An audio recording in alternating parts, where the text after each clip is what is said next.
नमस्कार, मैं हूं अमित द्विवेदी। आप सभी का स्वागत करता हूं अपने इस चैनल पावर ऑन व्हील पर। और मेरे साथ इस समय है रणधीर सिंह दुहन जी, जो कि उत्तर प्रदेश के पूर्व एडिशनल कमिश्नर रहे हैं और अभी हाई कोर्ट में प्रैक्टिस करते हैं। और उन्होंने क्या किया है, एक्सेल 6 खरीदी है। सर, आपका स्वागत है। Thank you mister Dwivedi. Sir, आपने एक्सेल 6 क्यों खरीदी और कब खरीदी? ये लगभग आज से 7 महीने पहले मैंने इसको ख़रीदा। दिल्ली से ही ख़रीदा जब मैं दिल्ली हाई कोर्ट में प्रैक्टिस कर रहा था।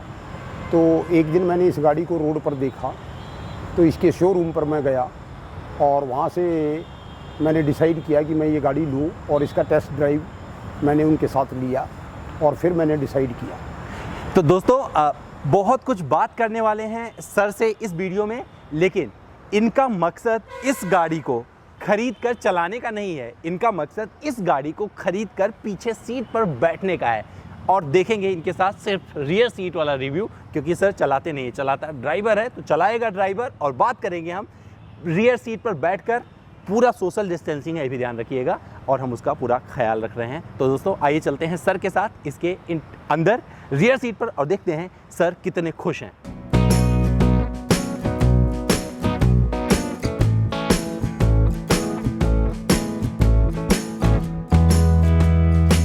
अब हम लोग आ गए हैं एक्सेल 6 के रियर सीट पर और आप देख सकते हैं सर बैठे हुए हैं। और ये इनकी गाड़ी प्रैक्टिस के भी काम आती है। किस तरीके से वो करते हैं, बात करते हैं। तो सर, इसके कंफर्ट के बारे में थोड़ा बताइए कि आप कितने कंफर्टेबल हैं इस एक्सेल 6 में।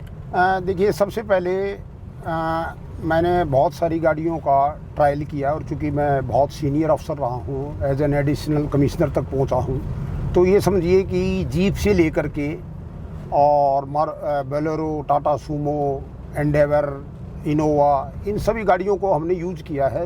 अब चूँकि मैं हाई कोर्ट में प्रैक्टिस कर रहा हूँ, तो मुझे गाड़ी ज़रूर थी जो मेरे प्रोफेशन में भी मेरी मदद कर दे। नंबर 1, चूँकि जो मेरा लैपटॉप है उसमें मैं ड्रैगन यूज करता हूँ और जो मेरे जूनियर्स हैं वो टाइप करते रहते हैं। कई बार हम लंबे जाते हैं, जैसे यहाँ से हमें जयपुर हाई कोर्ट में केस करना है, तो इस गाड़ी को लेकर के हम अंदर ही डिक्टेशन देते रहते हैं और वो डिक्टेशन जो है ड्रैगन पर भी आती रहती है। और प्रॉपरली, चूँकि पेट्रोल की गाड़ी है तो कोई ज़्यादा डिस्टर्बेंस नहीं होता, जो मैं बोलता हूँ वो आवाज़ क्लियर पहुँचती रहती है। सबसे बड़ा कंफर्ट तो मुझे इसका मेरे प्रोफेशन में जो मदद कर रही है वो ये है। तो सर, अगर ये वाली गाड़ी नहीं खरीदते आप तो आपके पास क्या होती? कुछ और देख रहे थे ऑप्शन में? हाँ, नहीं, फिर तो मेरे पास 6 सीटर में नहीं थी, क्योंकि हम लोग जो एडवोकेट हैं वो एज ए कंपनी की तरह से काम करते हैं। क्योंकि हम जहाँ भी जाते हैं तो मेरे साथ कम से कम 4 या 5 जूनियर एडवोकेट कई बार मेरे साथ हो जाते हैं। तो सबसे स्पेशलिस्ट जो मुझे लगा कि हम जब चल रहे हों और डिक्टेशन रास्ते में दे रहे हों, तो हमारी डिक्टेशन जो है वो साउंड प्रूफ जो है ड्रैगन सिस्टम जो सॉफ्टवेयर है उसमें पहुंचनी चाहिए। और मेरे स्टेनो और मेरा जो जूनियर एडवोकेट है, मेरा एसोसिएट है, वो भी उसको ठीक से टाइप कर ले। तो आप जो है रियर सीट देख के गाड़ी खरीद रहे थे? यस, रियर सीट जनरली मैं कभी कभी जो इससे पीछे सीट है वहाँ पर मैं बैठता हूँ। ये इसके पीछे जो स्पेस है जो बाकी गाड़ियों में कम है, तो यहाँ से मेरी आवाज़ जो है मेरे सभी जूनियर्स को चली जाती है और वो करेक्ट जो है आराम से डिक्टेशन है वो उसको करते रहते हैं। सर, जहाँ से आपने करियर शुरू किया, एक तरह से जहाँ से आप युवा हुए, हाँ जी, वहीं पर ये लॉन्च हुई थी, तो बहुत सारे लोग बोलते हैं कि इंडियन नहीं है, तो आप उसके बारे में? नहीं, मैं आपको बताऊंगा। देखिए, ऐसा है कि I started my career as an army officer. और हम लोगों को जब हम यंग थे तो बहुत खुशी हुई थी कि इंडिया के अंदर कोई ऐसी छोटी कार बन रही है, जो मारुति आई थी और ये गुड़गांव बेस्ड थी। तो हम लोगों को उस समय खुशी होती थी as a young army officers कि हम कभी इस गाड़ी को लेंगे।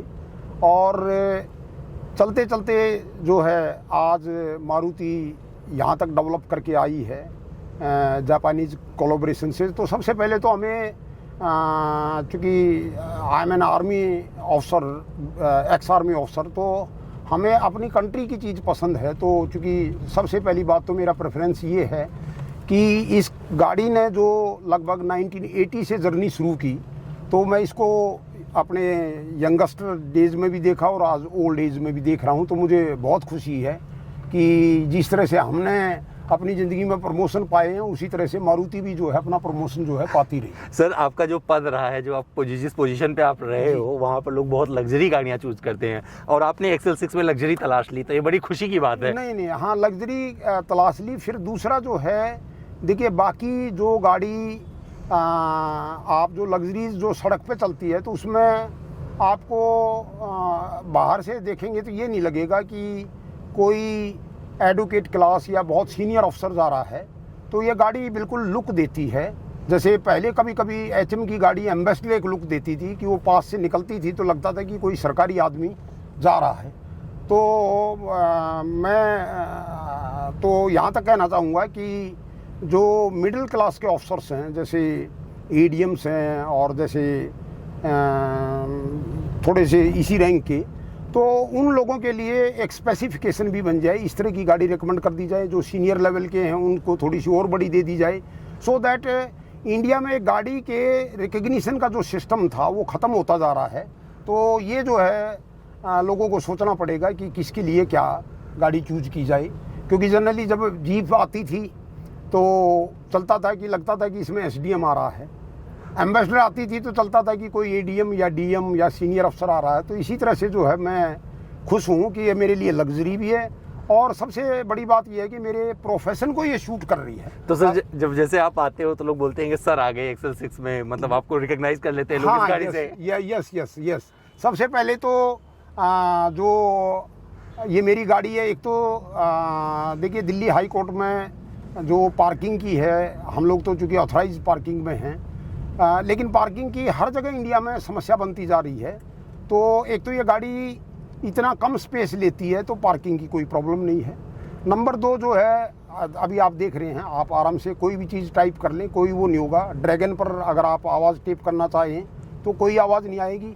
फिर शीशे काफ़ी बड़े बड़े हैं, आप इधर मतलब बाहर का नज़ारा पूरा, बाहर का भी अगर आप देखना चाहते हैं, जैसे कई बार हमें साइट देखना जाना पड़ता है। जैसे in most of the cases मैं लैंड एक्विजिशन के केसेस देखता हूं, तो सड़क बीच से निकलने के बाद जो प्लॉट सीग्रीगेट हो जाते हैं उनको देखने के लिए बड़े बड़े शीशे हैं और हम अंदर से उसका फोटोग्राफ ले लेते हैं। तो प्रोफेशनली ये गाड़ी मुझे बहुत सूट कर रही है। आप देख सकते हैं कि किसी की जरूरत मारुति ने कहाँ जाके पूरी की है, कोई सोच भी नहीं सकता। तो इसमें रियर एसी वेंट दिए गए हैं। हाँ। और सर बहुत ही कंफर्टेबली, मतलब जहाँ तक इसके एसी का सवाल है, एक तो देखिए आप ये बिल्कुल आवाज़ नहीं कर रही है। आपको यही नहीं पता चल रहा है कि आपकी गाड़ी में एसी है भी या नहीं भी है। बाई कूलिंग आपको ये महसूस हो रहा है कि आप एसी सिस्टम के अंदर बैठे हुए हैं। कोई आवाज़ नहीं है गाड़ी के अंदर, कोई न्यूसेंस नहीं है, कोई अंदर डिस्टर्बेंस नहीं है। आप एक तरह से ये समझिए कि आप जैसे मेरा जो चैम्बर है उसमें मैं डिक्टेशन दे रहा हूँ, मुझे इस गाड़ी में बैठ करके ऐसे लगता है। तो सर माइलेज का कहीं मैटर करता है आपके लिए? हाँ, माइलेज का शुरू में प्रॉब्लम आई थी, लेकिन इनके इंजीनियर्स ने बताया कि सर धीरे धीरे आप इसको हमें दिखाएंगे जब इसकी सर्विसेज कराएंगे, क्योंकि अब एडवोकेट हूँ तो गाड़ी तो ज़्यादा मैं चलाता नहीं हूँ, चलाया तो मैंने कभी भी नहीं है। लेकिन अब ये गाड़ी जो है लगभग 17 के आसपास हाईवे पे एवरेज दे देती है। हम जब जयपुर गए थे तो 17 के आसपास इसने निकाल दिया था। तो मैं कहता हूँ कि दूसरा एवरेज ठीक है इस गाड़ी का।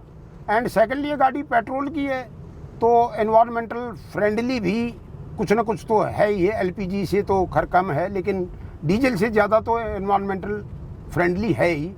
और दूसरी बात, जो पोल्यूशन वाली है गाड़ी में, पीछे से कभी आप देखेंगे तो ये भी नहीं लगता कि कहीं से धुआं आ रहा है। सर म्यूजिक सुनना पसंद करते हो? हाँ, म्यूजिक तो इसका जो सिस्टम दिया गया है टच स्क्रीन इंफोटेनमेंट, मुझे पता है आप नहीं यूज करते, आप पीछे बैठते हो। नहीं, देखिए ये काम तो मेरा ड्राइवर करता है, लेकिन हमें इतना है कि जब कभी कोई न्यूज़ सुननी होती है या कोई यूट्यूब पर कोई हम लोग जो हैं लीगल वीडियो देखना चाहते हैं या चलते चलते न्यूज़ देखना चाहते हैं, तो ये मेरा जो है एक तरह से आज जिस सीट पर बैठे मैं उस सीट पर आ जाता हूँ, तो मुझे आराम से जो है मुझे जो चीज़ देखनी होती है वो मैं देख लेता हूँ।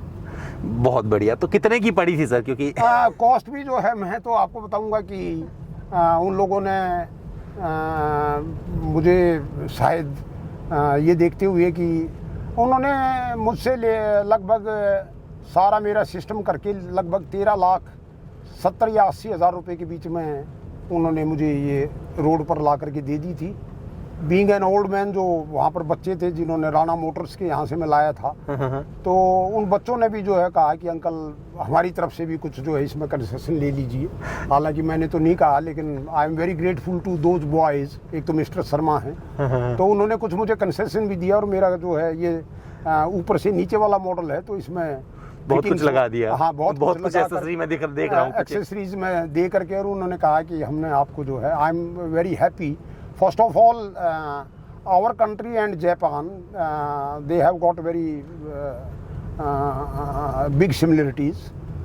दोनों कंट्रीज़ में नेशनलिज्म है, और देखिए हम तो उसी ढंग से चलते हैं, हमें जो है ज़्यादा आप लोग ना चेंज होने की ज़रूरत है। जापान का इसमें टेक्नोलॉजी है, कुछ इंडिया का टेक्नोलॉजी है, और दोनों countries they are known for their patriotism. तो हमारी तो जो ये मारुति एक्सेल है, ये समझिए कि हमारा पेट्रियट साथी है, जैसे आर्मी वाला साथी होता है, वो साथी हमारा। बाकी तो ये सवाल उनके लिए सर बता रहे हैं, क्योंकि सर जितने सिंपल दिखते हैं, बड़े बड़े पोजीशन पे काम कर चुके हैं, और इन्होंने ऐसे से काम किए हैं तो जो मैं जिक्र नहीं करना चाह रहा हूँ, अभी किसी और वीडियो में करेंगे। लेकिन इन्होंने बहुत ही शालीनता के साथ ये बताया कि क्यों ये गाड़ी इनके लिए बहुत ही महत्व रखती है। और जो लोग कहते हैं ना कि मारुति की डिब्बा गाड़ी है, उनके लिए बहुत करारा जवाब है, क्योंकि मारुति सपने पूरा करना जानती है, और ये पूरा कर रही है। एक्सेल 6 ने इसे साबित किया है, और बहुत कुछ लग्जरी आपको इसमें दे गई है, जिसमें सर अपनी गाड़ी में पूरी टीम के साथ बैठ के अपना सारा काम कर जाते हैं। तो दोस्तों, उम्मीद करता हूँ ये वीडियो आपको पसंद आया होगा। अगर आप मुझे कुछ जानना चाहते हो या सर से कुछ पूछना चाहते हो ना, तो मेरे इंस्टाग्राम पर आना या फिर कमेंट बॉक्स में लिखना। मेरा इंस्टा हैंडल है amit.dwivedi। सवाल करिए और जवाब पाइए।